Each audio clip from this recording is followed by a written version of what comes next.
Example ಈಗ ತಮಿಳ್ನಾಡಿನ ರಾಜಕಾರಣ ನೋಡ್ತಾ ಇದ್ದಾರೆ. ಸೊ ನಮಗಂತೂ ನಾವಿನ್ನೂ ಸಣ್ಣವ್ರು, ನಮ್ಗೆ ಲಾಸ್ಟ್ ಒಂದು 15-20 ವರ್ಷದಲ್ಲಿ ನಾವು ನೋಡಿರೋದಲ್ಲಿ ನಮಗೊಂದು ವಾವ್ ಫ್ಯಾಕ್ಟ್ರಿ ಇದು. ವಾವ್ ಏನಪ್ಪ ಈ ಥರ ವಿಕ್ಟ್ರಿ, ನಿರೀಕ್ಷೆ ಮಾಡದೇ ಇರೋ ಥರ. ಸೊ ನೀವು ಇಷ್ಟು ವರ್ಷ ನೋಡಿದೆ ಸರ್ ಈ ಥರದ್ದು ತಮಿಳ್ನಾಡು ಫ್ಯಾಕ್ಟ್ರು? ತಮಿಳ್ನಾಡು ಫ್ಯಾಕ್ಟ್ರು ಅನ್ನೋದಕ್ಕಿಂತನೂ ಅಲ್ಲಿ ನಿಮಗೆ ಒಂದು ಹುಚ್ಚು ಅಭಿಮಾನ, ಒಂದು ಇದ್ದಕ್ಕಿದ್ದಂಗೆ ಪಡೆ ಶುರುವಾಗ್ಬಿಡುತ್ತೆ.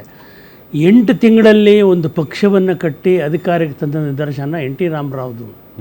ತೆಲುಗು ದೇಶಂ ಮಾಡಿ 8 ತಿಂಗಳು ಮಾಡಿದರು, ಓಡಾಡಿದರು. ಅವ್ರು ಹೇಳಿದರು ತೆಲುಗು ಪ್ರೈಡ್, ಮನ ತೆಲುಗು, ಮನನಾಡು ತೆಲುಗು ಅಂತಂದರು. ಗೆದ್ದು ಅವ್ರದ್ದು ಅಷ್ಟೊಂದು ಒಂದು ದೊಡ್ಡ ಮಟ್ಟದಲ್ಲಿ ಕ್ಯಾಂಪೇನ್ ಮಾಡಿ ಅಧಿಕಾರ ತಂದಂಥವರು. ಅದು ಒಂದು ಇದೆ. ಅದೇ ರೀತಿ ತಮಿಳ್ನಾಡಿನಲ್ಲಿ ವಿಜಯಷ್ಟೇ ಬಹುಶಃ ಅವ್ರಿಗೆ ಪಾಪ್ಯುಲರ್ ಆಗಿದ್ದಂಥ ಕಮಲಾಸನ್ರವರು, ಅವರು ಸೀಟು ಗೆಲ್ಲಾಗದೇ ಇದ್ದಂಥ ಅವರು ಭಾರಿ ಅಬ್ಬರದಿಂದ ಮಾಡಿದ್ದು ಅದನ್ನು ನೋಡಿದ್ದೀವಿ.